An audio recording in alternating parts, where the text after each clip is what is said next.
दोस्तों 125 ग्राम के लगभग मैंने घी लिया है जो कि लगभग गर्म हो गया है। इसमें मैं 2 इलायची के दाने डाल रहा हूँ।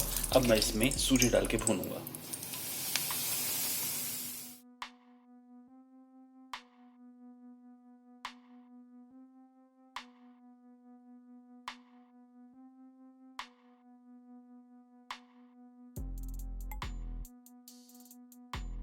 सूजी भुननी शुरू हो गई है। थोड़े थोड़े करके हम इसमें मेवे भी डालेंगे ताकि जो हमारे मेवे हैं वो भी इसमें साथ में ही भुन जाए। उसको लगभग ही हल्का ब्राउन होने लग गया। अब इसमें हम चीनी डालेंगे। चीनी डालने के बाद इसको अच्छे से मिलाएंगे और फिर भुनें। चीनी डालने के बाद भी इसको थोड़ा अच्छे से चलाइएगा ताकि जो चीनी है ना वो कैरामलाइज होना स्टार्ट हो जाए। देखने यहाँ नीचे नीचे थोड़ा सा कैरामलाइज हो रही है, पर इसको बहुत हल्की आंच पे आप रखिएगा। हमारी चीनी इसके अंदर ऑलमोस्ट मिल चुकी है, घुल चुकी है। घी भी ये छोड़ना स्टार्ट कर रहा है और चीनी भी क्रिस्टलाइज होती चली जा रही है। अब इस पॉइंट पे हम डालेंगे इसमें मावा, ठीक है ना। ये जितना मैंने सूजी ली थी उतनी ही क्वांटिटी में मावा मैंने लिया है।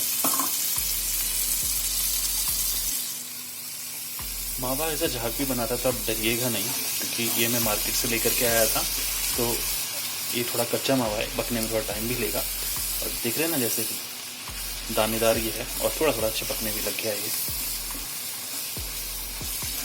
बस इसको 1 मिनट तक और पकाने के बाद हम इसमें थोड़ा थोड़ा करके दूध मिलाएंगे और पकाते रहेंगे। 1 मिनट हो चुका है। ये मेरे पास 200 ml दूध है, तो आधा यानी कि 100 ml के लगभग मैं इसमें मिला रहा हूँ। मोटा मलाई वाला दूध था, ठीक है। और फिर इसको चलाते रहेंगे। जैसा कि आप देख पा रहे हैं दूध भी धीरे धीरे सूखना शुरू हो गया है। इसको हमें बिल्कुल एक हलवे की जैसे शेप लेना है, यानी कि जमने वाली कंसिस्टेंसी पे, और लगातार चलाते रहना है। पर मंदी आंच पे रखिएगा, ज़्यादा तेज़ नहीं रखिएगा।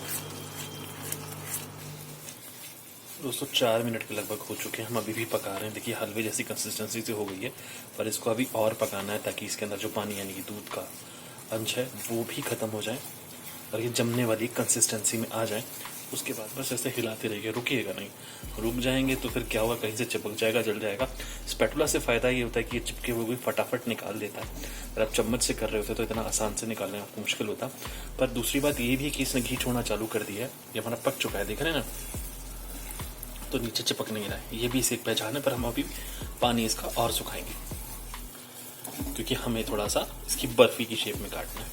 तो अभी जो हलवा है ये तो कट नहीं पाएगा ना, तो पूरा जब बनेगा तभी कट पाएगा। दोस्तों 5 से 7 मिनट चलाने के बाद आप देखेंगे कि ये इस तरीके से ना बिल्कुल सिमटने लग जाएगा, ठीक है ना। तो ये फाइनल स्टेज है कि बन रहा है। फिर भी मैं इसको और टाइट करने के लिए 1 मिनट तक और पकाऊंगा ताकि। और दोस्तों ये देख रहे हैं ना कैसे घी छोड़ना शुरू कर चुका है। अब भी इसको चलाते रहें। और एक ये मैंने थाली को हल्का सा ग्रीस कर लिया है। अब इसको जो है हम थाली के अंदर पलटेंगे।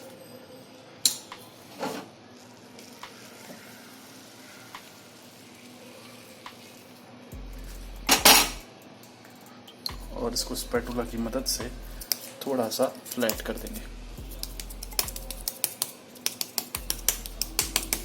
अफलातून तैयार है। अब हम इसमें थोड़ी सी गार्निशिंग करेंगे, ड्राई फ्रूट्स डालेंगे और उसको ठंडा होने के लिए छोड़ देंगे। ये ड्राई फ्रूट्स मैंने पहले थोड़े से भून लिए थे, वही मैं इसके ऊपर डाल रहा हूँ। आप चाहे तो उनको अलग भी डाल सकते हैं, ज़रूरी नहीं कि अलग डालेंगे नहीं तो टेस्ट नहीं आएगा।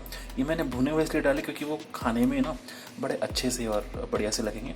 बस अब चाकू की मदद से हम इसको काटेंगे। और देख रहे हैं हमने चाकू से इसकी कटिंग कर ली, क्योंकि घर में बना रहे हैं तो जो ट्रे मुझे मिल पाई है उसी ट्रे से ही मैंने बनाया है, ठीक है। 1-2 घंटे के लिए इसको मैं छोड़ दूंगा और फिर हम खाते हैं अपना अफलातून।